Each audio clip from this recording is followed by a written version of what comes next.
I don't like when people act like their pets are people. I don't like it. I know pets aren't people because pets are better than people. I put up with way more from my pet than I would ever put up with from a person.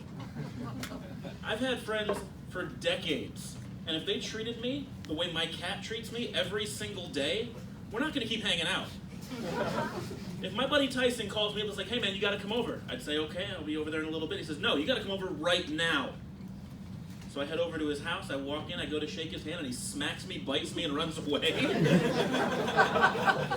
doesn't get to come my way. Meanwhile, my piece of shit cat, who I love very much, Daphne, I've had her for 3 years, and she is the devil and the best thing ever. I'm sitting there reading a book. That's a lie. I can't read. I'm sitting there playing Crash Bandicoot, drinking and eating. Because I can only relate to people with 90s references. So I'm sitting there, I'm playing my game, I'm drinking my terrible, terrible malt beverage, and I get a little meow over to the side. I look over, and she's giving me the Puss in Boots Shrek 2 eyes. And I say, you know what? In just a second, I'm going to come over there, I'm going to rub that belly.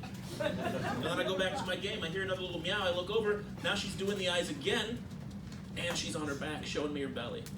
Now she's inverted, like Maverick. I also do 80s references. So I say, you know what, this game has a pause button. I hit the pause button, I take 2 steps, she hits me with the bat claws, bites me, runs away. And she still lives in my home rent-free. It's ridiculous. I got into a fight on Facebook because I'm a grown man.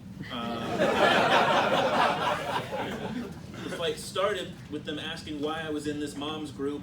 And it continued when I said I don't have kids, but I do have a cat, and that's harder. And they got very mad.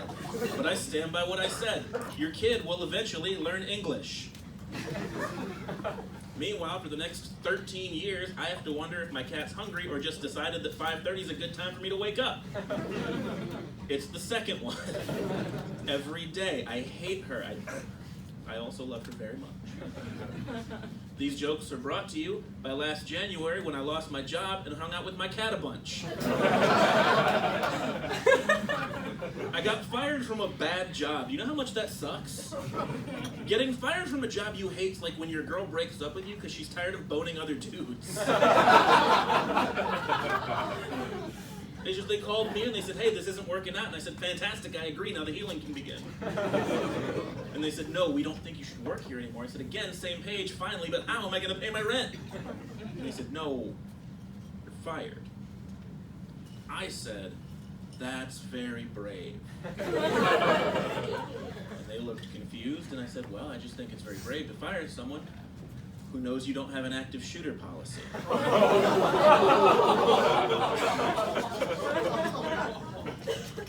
That's how you find out how handcuffs feel in a non-recreational setting.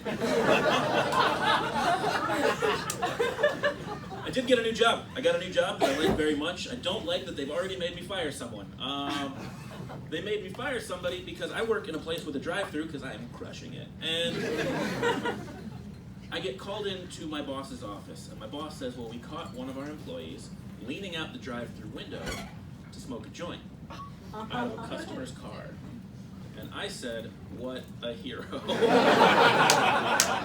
And they said, no, you have to go fire her. So I called her into the office, and I said, well, you know, so turns out there's video. And she said, oh, am I fired? And I said, nope. Turns out you got a lot of moxie. I was going to go with Employee of the Month, but they want you to be Assistant Manager. Yes, you're fired, and you're stupid. I didn't like filling out my onboarding paperwork because I got to the part where they wanted an emergency contact. They said, just write who you want us to call if you get hurt. And so I wrote down my doctor. And they said, no, like, just, you don't understand. If there's an emergency, who do you want us to call first? And I said, again, my doctor. They said, well, no, people usually write down like a spouse or their parents, and I'm not married, and I'm certainly not writing down my dad. What's he gonna do? Oh, well, yeah, Dan's definitely bleeding. And also not living up to his potential. That's it for me, guys. Thank you very much.